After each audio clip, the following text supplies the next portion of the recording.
নাকি সব শেষ, কিন্তু মাইরও হবে, হবে না? কোরআন সারা জীবন পরিচালনা করলে মাইর শুরু হয়ে যাবে। ওয়াইউআল্লিমুল কিতাব, এই কিতাব আপনাকে অর্জন করতে হবে, শিক্ষা অর্জন করতে হবে। ওয়াল হিকমা, কিতাবের সাথে আরেকটি হাদিস অধ্যয়ন করতে হবে, প্রজ্ঞা শিখতে হবে।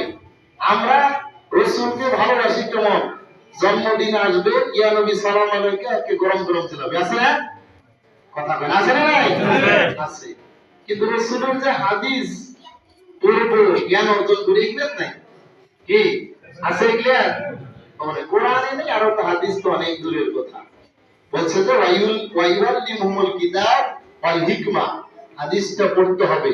রাসূলকে ভালোবাসা মানে ওই যে বলছিলাম যে স্ত্রীকে আপনি খুব ভালোবাসেন, আই লাভ ইউ, আমি তোমাকে ভালোবাসি, কিন্তু কাপড় চোপড় কিচ্ছু দেন, খাবার দেওয়ার কোনো খবর নাই। কি স্ত্রী খুব জবাবে আই লাভ ইউ বলবে না কি বলবে?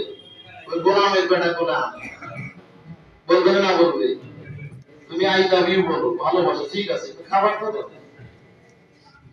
কথা বলে না, কথা বলে। খাবার দিয়া, খোঁজ খবর নিয়া, সবকিছু করার পর যদি আই লাভ ইউ হয়, তাহলে সেটা হলো প্রকৃত ভালোবাসা, ঠিক কিনা বলেন?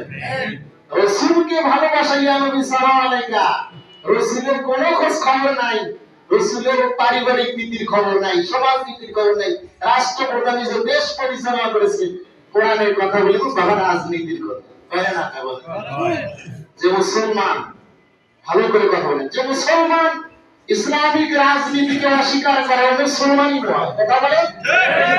কারণ এই রাজনীতিটা আল্লাহ দিয়েছেন। তার মানে এরা ওই যে বলে না, পান খায় যদি, চুন বেশি খায় যদি জিহ্বাটা পোড়া যায়, এখন কি ভালো জিনিস দেখলেও কথা বলে না।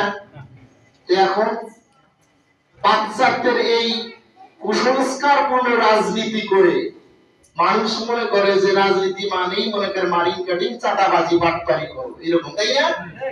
কিন্তু ইসলামের যে একটি সুন্দর রাজনীতি আছে, যে চাঁদাবাজদেরকে, দখলদারীদেরকে, যারা মানুষের উপরে জুলুম করে, এদেরকে, সন্ত্রাসদেরকে দুনিয়া থেকে নির্মূল করে দেওয়ার জন্য ইসলামিক একটি রাজনৈতিক ব্যবস্থা দেওয়া হয়েছে, ঠিক না? মানে জনগণের যারা নেতা হবে, এরা তো স্বৈরাচারী হবে না, বরং এরা কি হবে? খাদেম হবে। এই শীতের সময় কোন নেতাকে আপনাকে বাড়ি থেকে খোঁজ নিয়েছে যে বাবা কেমন শীত, কি অবস্থা? নিয়েছে? এরা তো নেতা নয়, এরা হলো ডাকাত। এরা হলো কি বলেন তো দেখি? বরং নেতা হবে তিনি অর্থনীতিতে সাহায্য সহযোগিতা না করলেও, বাবা অসুস্থ হয়েছে, ডাক্তারের কাছে নিয়ে যাওয়ার টাকা পয়সা না দিতে পারলেও সে কিভাবে কোন জায়গায় নিলে ভালো পরামর্শ, সেটা আপনার বাসায় গিয়ে দিবে। এটাই হলো নেতা, কি বলেন? আজকে নির্বাচনের আগে অনেক বড় বড় কথা বলে, এই করবো সে করবো, যখনই সে বিজয়ী হয়ে যায় তখনই তার ধারে কাছে পর্যন্ত যেতে পারে না মানুষ, ঠিক কিনা বলে? মনে হয় চেনেই না, জীবনে মনে হয় দেখেই নেই, এরকম ব্যবহার কিনা বলেন তো দেখি।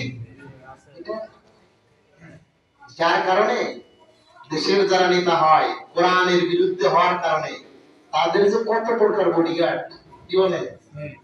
ওমর রাদিয়াল্লাহু তাআলা দৃষ্টান্ত আপনারা জানেন, যে এক এক দিন এক এক দেশ দখল করছে, তারা বিজয় হচ্ছে, বাইরের দেশের প্রতিনিধি এসে তারা দেখতেছেন কি খবর, তাদের কি এমন অস্ত্র আছে যে তারা এভাবে একের পর এক দেশ বিজয় করে।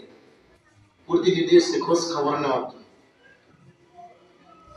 সেই সময়ে হযরত ওমর অর্ধেকটা পৃথিবীর শাসক, তার কোনো বালিশ নাই, তার কোনো চাদর নাই, বালুর মধ্যে সে শুয়ে আছে, রোদ গুলো লাগতেছে, সুবহানাল্লাহ।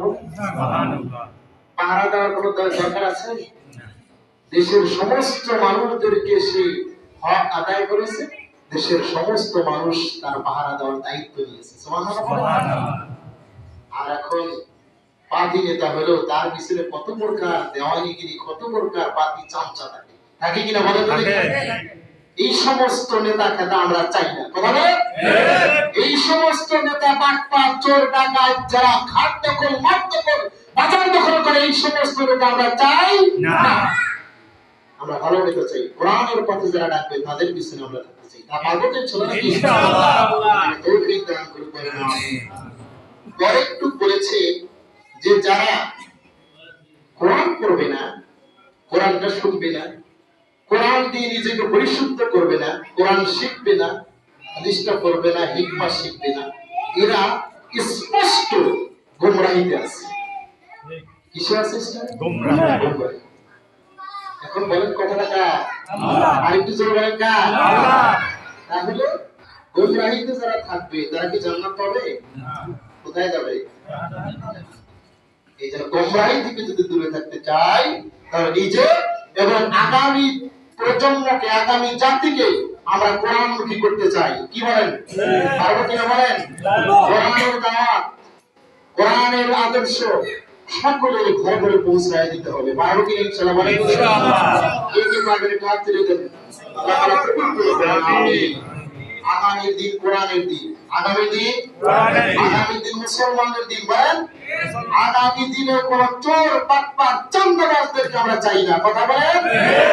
আমরা যে ইসলামপন্থীদের, কোরআনপন্থীদের, আমরা কোরআন দিয়ে নিজেদেরকে পরিশুদ্ধ করতে চাই। আল্লাহ তাআলা তৌফিক দান করুন। আমিন। তাহলে আসুন আমরা এখান থেকে সামারাইজ নিতে চাই যে এক নম্বরে হলো কোরআন আমরা শিখব, কোরআন আমরা শিখব, কোরআন পড়ব নিয়মিত। সেটা কি? অর্থ। সেটা কি? অর্থ। একটি আয়াত হলো। দুই নম্বর হলো কোরআন দিয়েই আমরা নিজেকে পরিশুদ্ধ করব, সমাজটাকে পরিশুদ্ধ করব। কি করব? সমাজটাকে পরিশুদ্ধ করব। তিন নম্বর হলো এই কোরআনের গভীর জ্ঞান অর্জন করার জন্য তাফসীর এক আয়াত করে, একটি করে আয়াত 10 দিন হলে বোঝার চেষ্টা করব। কি বলেন?